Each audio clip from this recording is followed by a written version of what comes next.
কি খবৰ আপোনালোকৰ আশা কৰিছো আপোনালোক সকলো ভালে আছে বুলি আজি ন টেঙা আচাৰ বনাব লৈছো ৰ'দ যেহেতু ইমান ধুনীয়া আচাৰ বনাব বহুত ভাল লাগিব ন আচাৰ বনাবলৈ 2 ঘণ্টামান সময় লাগিবহে এনেকুৱা ৰ'দত তো হেতু কাৰণে আজি টেঙা আনা আছিলে টেঙা মানে কি মানদনক আনিব কৈ তেওঁ আৰু নানিলে লাষ্টত গৈ মোৰ বৰজনা ডাঙৰ বৰজনা জনে আনি দি থৈ গ'ল 5টা টেঙা তাকে আজি মানদনক দিছো কাটিবৰ কাৰণে বনাবলৈ মই মানে কি টেঙা কাটিব পৰা অৱস্থাত নাই যেহেতু মহিলাসকলে বুজি পায় কিয়নো মই টেঙা কেইটা কাটিব পৰা নাই আচাৰ বনাব কিছুমান পদ্ধতি থাকে আৰু সেইবিলাক আমি যদি ভালকৈ কৰি মেলি এইবিলাক টেঙাখিনি আচাৰখিনি যদি বনাওঁ তেতিয়াহ'লে আমাৰ আচাৰ বহুত দিনলৈকে আমি সংৰক্ষণ কৰি ৰাখিব পাৰিম সেইটো কাৰণে মই মানুহজনক দিছোঁ কাটিবৰ কাৰণে আচাৰখিনি আৰু তেওঁ ফটোৱা দিয়ে মই বনাম মই সকলো বস্তু ৰেডি কৰি দিম আৰু আপোনালোকক দেখাম গোটেইখিনি আৰু তেওঁ ফটোৱা দিয়ে মই বনাম বলক এতিয়া তেওঁ টেঙাখিনি কেনেকৈ কাটিছে প্ৰথমতে টেঙাকেইটা গোটাকৈ ধুৱাই লৈছোঁ কাৰণ গছত যিকোনো বস্তু বগাই আৰু ধূলি মাকতিও লাগি থাকে সেইকাৰণে কটাৰ আগত এবাৰ গোটাকৈ ধুনীয়াকৈ ধুৱাই লৈছোঁ আৰু এইফালে এয়া আছে বেছি টেঙা নাই 5টা টেঙা আছে আৰু ধুই মেলি খৰাহী এটাটো লৈ লৈছোঁ ধুনীয়াকৈ আৰু আজিৰ এই আচাৰখিনি মোৰ মানুহজনে বনাইছে আপোনালোকে ভিডিঅ'টো শেষলৈ চাব বুলি আশা ৰাখিলোঁ টেঙাকেইটা ঘঁহি ধুনীয়াকৈ ধুই মানুহজনে এয়া খৰাহীটোতে থৈ দিছে আৰু অকণমান সময় শুকাব দিছোঁ টেঙাকেইটাৰ পৰা পানীখিনি নিগৰি যোৱাৰ পিছতে আগফালে এয়া এখন বস্তা পাৰি লৈছে তাৰ পাছতে এটা গড় লৈছে এখন ডাৱৰ সহায়েৰে এনেকৈ ধুনীয়াকৈ টেঙাখিনি কাটিছে আৰু তেওঁক কৈছোঁ যে ধুনীয়াকৈ চাফা কৰি কাটিবলৈ কাৰণে আৰু তেওঁ ধুনীয়াকৈ এইখিনি এনেকৈ কাটি লৈছে আচাৰখিনি বনাবৰ কাৰণে মই ইমানটো সাইজতে এয়া দেখিছে নহয় এটো সাইজতে এনেকৈ কাটিবলৈ দিছো আৰু এটো সাইজত এয়া এনেকৈ কাটি ললে আচাৰখিনি খাবলৈ কাৰণে খুব ভাল লাগে এডোখৰ লৈ খালেই মানে ভাল লাগি যায় আৰু তাৰ পিছত এনেকৈ এয়া বল এটাতে থুৱাই দিছো এনেকৈ আজি ফাৰ্স্ট টাইম এইবিলাক কাম কৰিছে সেইকাৰণে নাজানে মই দেখাই দিবলগীয়া হৈছে আৰু ওপৰত এইবিলাক কোলা হৈ যাবলৈ অকমান কোটাৰিৰে মই চুৰুকি দিবলৈ কৈছো তেতিয়া মানে কি হয় ভাল হ'ব আৰু এওঁৰ লগতে ময়ো ধুনীয়াকৈ এয়া বহি লৈছো আৰু বহিলৈ এয়া আপোনালোকক ধুনীয়াকৈ ভিডিঅ' কৰি দেখাইছো এয়া চকচোন কিমান লাহে ধীৰে কৰিছে কাৰণ তাই একবোৰ তেওঁ এইবিলাক কাম নাজানে ন সেইকাৰণে মই শিকাই আছো ওচৰৰ পৰা অকমানো উঠি যোৱা নাই মই ধুনীয়াকৈ তেওঁ শিকাই আছো তেনেকৈ ধুনীয়াকৈ কৰি আৰু এইফালে চকচোন এয়া এটা চেবতে গোটেই টেঙাখিনি কাটি ললে আৰু কিমান ধুনীয়া সাফ চিকুণত কাটিছে দেখিছেনে দেখি পেলাই ভাল লাগি গৈছে ন মোক কিন্তু দেখি পেলাই লোভে লাগি গৈছে এনেকৈ টেঙা দেখি থাকিলে মই আচলতে ৰৈ থাকিবলৈ নোৱাৰো আৰু এনেকৈ এয়া কাটি ললে কাটি লোৱাৰ পাছতে মই এয়া তেওঁক ধুৱাই লৈছো যে আগতে ধুই লৈছিলো যদিও আকৌ এবাৰ ধুৱাই লৈছো কাৰণ ভিতৰৰ যিখিনি বীজ থাকে সেই বীজৰ লেতেৰাখিনি ইয়াতে লাগি থাকে তেওঁক সেইকাৰণে ধুই ল'বলৈ দিছো এতিয়া আৰু ধুই পেলাই এখন কেৰাহীতে মই বইল কৰিম হেতু কাৰণে মই ইয়াতে দিয়াই দিছো বইল কৰি পেলাই বনাম আচাৰখিনি টেঙাখিনি ধুই হোৱাৰ পাছতে এয়া গেছটো অন কৰি কেৰাহীখন ইয়াতে পাতি দিছো আৰু যেহেতু টেঙাৰ পৰিমাণ বেছি কেৰাহীখনো ডাঙৰ হেতু কাৰণে ইয়াতে 1 জাৰ পুৰা পানী দি দিছো এজাৰ পুৰা পানী দিয়াৰ পাছতে ইয়াতে সোৱাদ অনুসৰি মানে নিমখ দিছো বহুত বেছি নিমখ দি দিয়া নাই কাৰণ আচাৰখিনি বনাওতে পিছতো নিমখ দিব লাগিব ইয়াত সেইকাৰণে বেছিকৈ দিয়া নাই কাৰণ হিজিব লাগিব যে হেতু কাৰণে 2 চামুচ নিমখ দি দিছো আপুনি নিজৰ আন্দাজ মতে দিব যিমান আপোনাৰ আচাৰৰ পৰিমাণ হ'ব আপুনি হিমানটো পৰিমাণত দি দিব তাৰ পাছতে 1 চামুচ হালধি দি দিছো কালাৰটো হ'ব কাৰণে আচাৰত কালাৰ হলে মানে ভাল হয় খাবৰ কাৰণে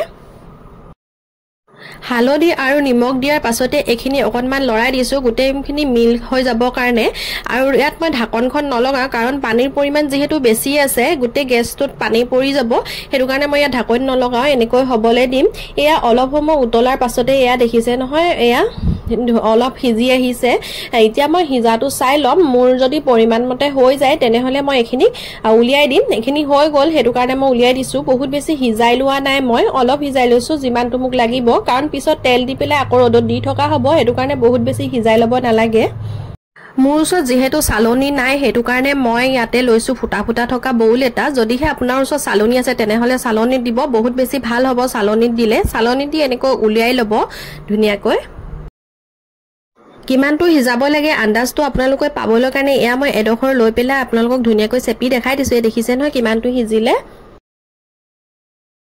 আৰু মই দুটা বাউলত কৰি পেলাই এনেকৈ দি দিছো বস্তুটো যিমান পাতলিয়া কৰি দিব সিমান সোনকালে পানীখিনি আপোনাৰ শুকাই আহিব আৰু এনেকৈ মেলি দিব ডলা বা চালনীত দিব বেছি ভাল হয় মোৰ ওচৰত যেহেতু ডলাখন ভাঙি গৈছে আৰু চালনীও নাই মোৰ লগত হেতু কাৰণে মই এইগিটাতে দিছো ফুটা হৈ আছে যেটো পানীখিনি সোনকালে হৰকি যোৱাৰ লগতে সোনকালে বস্তুটো শুকাই আহিব আৰু পানীখিনি শুকুৱাই ল'ব একেবাৰে আচাৰত লাগি থকা পানীখিনি একেবাৰে শুকুৱাই ল'ব লাগিব নহলে আটো আচাৰ বেয়া হৈ যাব ন এতিয়া এখিনি ৰদত দি দিছো আৰু তেতিয়ালৈকে ৰদত দিম যেতিয়ালৈকে আচাৰত লাগি থকা যোনখিনি টেঙাত লাগি আছে পানীখিনি হে পানীখিনি যেতিয়ালৈকে শুকাই নে যায় তেতিয়ালৈকে এখিনি মই ৰদত দি থম টেঙাখিনি ৰ'দত দি আহি টেঙাৰ মছলাখিনি ৰেডি কৰিছোঁ মই। টেঙাৰ মছলা মানে কি, মই সৰিয়হ লৈছোঁ আৰু সৰিয়হ নিজৰ পৰিমাণ মতে মই লৈ লৈছোঁ আৰু পৰিমাণ মতে লৈ পেলাই মই এই বাতিটোতে ধুনীয়াকৈ তিয়াই থ'ম। সৰিয়হখিনি তিয়াই থ'ব লাগিব। আপোনাৰ ওচৰত যদি ভিনেগাৰ আছে ভিনেগাৰ দি তিয়াব। মোৰ ওচৰত যিহেতু ভিনেগাৰ নাই আৰু মই আচাৰত ভিনেগাৰ ব্যৱহাৰ নকৰোঁ, মোৰ আচাৰ এনেকৈ ভাল হৈ থাকে। এতিয়া মই পানীখিনি দি পেলাই মই 5 মিনিট সময়ৰ কাৰণে সৰিয়হখিনি তিয়াই থৈ দিম। সৰিয়হখিনি তিয়াই থৈ আহি পেলাই অলপ সময় পাছতে ঔটেঙাখিনি মই আকৌ এবাৰ উলটিয়াই দিলোঁ। যিহেতু ওপৰ পিঠি শুকাই গৈছে, পানীখিনি পিছৰ পিঠিটোও শুকাই যাব লাগিব ন, তলৰ পিঠিটো, সেইটো কাৰণে আহি পেলাই আকৌ এয়া উলটিয়াই দিছোঁ। এয়া দেখিছে নহয় পানীখিনি নিগৰি গৈছে আৰু তলৰ পিঠিটো এনেকৈ উলটিয়াই দিছোঁ। 5 মিনিট সময় যিহেতু হৈ গৈছে, সৰিয়হখিনি ভালকৈ মই ধুই লৈছোঁ। এতিয়া ধুই পানীখিনি কাঢ়ি পেলাই ধুনীয়াকৈ থৈ দিম। 2-3 বাৰ ভালকৈ ধুই লোৱাৰ পাছতে সৰিয়হখিনি মই ধুনীয়াকৈ এখন প্লেটত উলিয়াই লৈছোঁ। যিহেতু পানীখিনি শুকাই যাব লাগিব আৰু পানীখিনি বেছিকৈ শুকাই গ'লেও মিক্সাৰত মাৰিলে মানে ভাল নহ'ব, পাউডাৰ হৈ যাব। সেইকাৰণে মই এনেকৈ মেলি থৈছোঁ যাতে অলপ অলপ মানে পানীটো লাগি থাকে আৰু গাত, তেনেকৈ থৈছোঁ। ৰ'দ যিহেতু চোকা আছে, ঔটেঙাখিনি গোটেই পানীখিনি শুকাই গৈছে। এয়া দেখিছে নহয় আপোনালোকে, এতিয়া কালাৰো চেঞ্জ হৈ গৈছে। এতিয়া মই ভিতৰলৈ লৈ আহিলোঁ, দুইখিনি মিলাই পেলাই এখিনিত কৰি দিলোঁ আৰু এতিয়া টেঙাৰ পৰিমাণ দেখিছে নহয় কম হৈ গৈছে। এইফালে চাওক অকণমানো পানী নাইকিয়া ঔটেঙাখিনিৰ গাত। এয়া দেখিছে নহয়, মই আপোনালোকক ধুনীয়াকৈ দেখাই দিছোঁ। এয়া দেখিছে নহয় অকণমানো পানী নাইকিয়া। এতিয়া মই মছলা লৈ লৈছোঁ। মই মোৰ নিজৰ মতে বনাওঁ, সেইটো কাৰণে মই মছলাখিনি আপোনালোকক দেখাই দিছোঁ। এইফালে লৈছোঁ 5 ফোৰণ, ইয়াতে আছে জিৰা, চবগুটি আৰু কালজিৰা, মেথি। তাৰপাছত লৈছোঁ শুকান জলকীয়া, তাৰপিছত সেই ধুই থোৱা মোৰ সৰিয়হখিনি। এইখিনিয়ে মোৰ মছলা। ইয়াত মই আৰু বেলেগ একো মছলা মই ব্যৱহাৰ নকৰোঁ। এইখিনি মছলা মই এতিয়া মিক্সাৰত পিচি ল'ম আৰু বহুত বেছি পিচি নলওঁ, মই আধা পিচা কৰি ল'ম। এইখিনি মছলাখিনি চাওক মই আধা পিচা কৰি ল'লোঁ, বহুত বেছি পিচি লোৱা নাইকিয়া মই। এয়া দেখিছে নহয়, আচাৰৰ মছলাখিনি যদি অলপমান গোটা গোটা টাইপৰ হৈ থাকে তেনেহ'লে আচাৰখিনি খাবলৈ ভাল লাগে। আৰু ইয়াৰ পিছতে মই এখন কেৰাহী লৈছোঁ। কেৰাহীখন ক'লা দেখি আপোনালোকে নাভাবিব লেতেৰা বুলি। এইখনত মই মিঠাই বনাওঁ বা আচাৰৰ কিছুমান বস্তু বনাওঁ, মই সেইবোৰে বনাওঁ এখন কেৰাহীত। সেইকাৰণে তেল লাগি এনেকুৱা হৈ গৈছে। আৰু মিঠাতেল পূৰা মই আধা লিটাৰ দি দিছোঁ আৰু ফৰচুন তেলটো মই ব্যৱহাৰ কৰিছোঁ। ফৰচুন তেল ব্যৱহাৰ কৰিব, তেতিয়া আচাৰৰ কাৰণে ভাল হয়। অকণমানকৈ আপোনালোকক দেখাই দিছোঁ। এয়া দেখিছে ন ফৰচুন তেল হয় আৰু পূৰা মই আধা লিটাৰ তেল দি দিছোঁ। তেলখিনি গৰম হোৱাৰ পাছতে মই ইয়াত কেইটামান দিছোঁ 5 ফোৰণ আৰু এইখিনি কৰি আছে মোৰ মানুহজনে। 5 ফোৰণ দি দিছোঁ। 5 ফোৰণকেইটা অকণমান ভাজিবলৈ দিছোঁ। 5 ফোৰণকেইটা তেলতে ভাজ খাই যোৱাৰ পাছতে গেছটো মই পূৰা ল' কৰি দিছোঁ। গেছ মই বেছিকৈ বহাই নথওঁ, কাৰণ বেছিকৈ যদি বহাই থওঁ তেনেহ'লে আচাৰখিনি জ্বলি যাব। আৰু এতিয়া ইয়াতে মই এয়া গোটেই ঔটেঙাখিনি দি দিছোঁ। গেছটো একেবাৰে ল' ফ্লেমত কৰি লৈছোঁ দেই। ল' ফ্লেমত কৰি লৈ পেলাই মই ইয়াত আচাৰখিনি দি দিছোঁ, টেঙাখিনি। এইফালে এয়া ধুনীয়াকৈ গোটেইখিনি দি দিছোঁ। দি পেলাই ইয়াত দিছোঁ ৰেড চিলি, যিহেতু জ্বলাটো লাগিব। শুকান জলকীয়া দিছোঁ, বহুত বেছি জ্বলা নহয়, গতিকে মই ইয়াত দিছোঁ জ্বলা ৰেড চিলিটো দিছোঁ। আৰু ইয়াতে অকণমান হালধি দিম। অথনি যিহেতু মই হালধি দিছিলোঁ, সেইকাৰণে এতিয়া বেছি পৰিমাণৰ হালধি দিয়া নাই। আচাৰত কালাৰ হ'লে খাবলৈ কাৰণে ভাল লাগে। তাৰপাছত নিমখ দিছোঁ নিজৰ সোৱাদ অনুযায়ী, কাৰণ মই অথনি নিমখ দিছিলোঁ, তাত আপোনালোকক কৈছিলোঁ। আপোনালোকে আচাৰ বনাওঁতে এইখিনি নিজৰ মন কৰিবলগীয়া কথা মন কৰি ল'ব। তাৰ ওপৰতে মই এই আধা পিচি থোৱা সৰিয়হ আৰু 5 ফোৰণ লগতে মই শুকান জলকীয়াখিনি যিখিনি মিক্সাৰত মাৰি লৈছিলোঁ সেইখিনিও মই ইয়াতে দি দিছোঁ। এইখিনি দিয়াৰ পিছত এইখিনি মই এতিয়া ধুনীয়াকৈ ভাজিম আৰু অলপ সময় ভাজিম, বেছি সময় নাভাজোঁ, কাৰণ ঔটেঙাখিনিও বইল কৰাই হয়। তেলখিনি যিহেতু গৰম কৰি পেলাই মই ইয়াতে দিছোঁ। মই গেছটো এতিয়া অফ কৰি দিম ইয়াতে। আৰু খুব ধুনীয়াকৈ লৰাব, যাতে গোটেই মছলাখিনি আচাৰৰ গাত লাগি যায়, কতো বাকী নাথাকে। এনেকুৱাকৈ লৰাব, খুব ধুনীয়াকৈ লৰাই ল'ব। তেতিয়া খুব ধুনীয়াকৈ যেতিয়া মিশ্ৰণখিনি মিলি যাব, তেতিয়া আচাৰখিনি আচলতে ভাল হ'ব খাবৰ কাৰণে।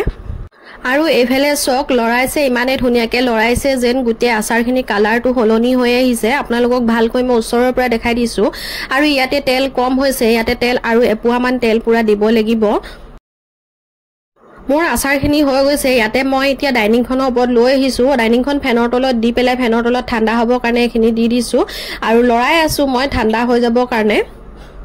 আচাৰখিনি পুৰা ঠাণ্ডা হৈ যোৱাৰ পাছত এয়া চিচা বয়ামত ধুনীয়াকৈ ভৰাই দিছো যিমান পাৰে সিমান চিচা বয়ামত আচাৰ থবলৈ চেষ্টা কৰিব আৰু খুব ঠাণ্ডা কৰি ল'ব কাৰণ আচাৰখিনি যদি গৰম গৰম আপোনালোকে চিচাৰ বটলত ভৰাই থৈ দিয়ে বেছিকৈ ঠাণ্ডা কৰি নলৈ পেলাই তেনেহলে বটলটো ভিতৰত ঘামি আচাৰখিনিত পানী লাগি আচাৰখিনি বেয়া হৈ যাব হেতু কাৰণে আপোনালোকে পুৰা ঠাণ্ডা কৰি ল'ব তাৰ পিছত ভৰাব আৰু পৰাপক্ষত যিমান পাৰে সিমানে আপোনালোকে চিচাৰ বয়ামত ভৰাবলৈ চেষ্টা কৰিব আচাৰ বহুত দিনলৈকে ভাল হৈ থাকে আৰু গোটেই আচাৰখিনি এফালে এয়া ভৰুৱা হৈ গল দুটা বয়ামত মোৰ ধুনীয়াকৈ হৈ গৈছে এয়া দেখিছে নহয় দুটা বয়াম আৰু কালাৰ চক ধুনীয়া হৈছে গোটেইখিনি আপোনালোকক মই দেখাইলো কেনেকৈ বনাইছো আৰু গোটেই আচাৰখিনি আজি মোৰ মানুহজনে বনালে যিহেতু মই নোৱাৰা অৱস্থাত আছো ন হেতু কাৰণে মোৰ মানুহজনে বনালে বাকি আচাৰখিনি আপোনালোকে কালাৰ দেখিছে নহয় এয়া যদিহে ভিডিওটো ভাল পালে তেনেহলে লাইক আৰু কমেন্ট শেয়াৰ কৰি দিবলৈ নেপাহৰিব আকৌ লগ পাম নতুন এটি ধুনীয়া ভিডিওত আপোনালোক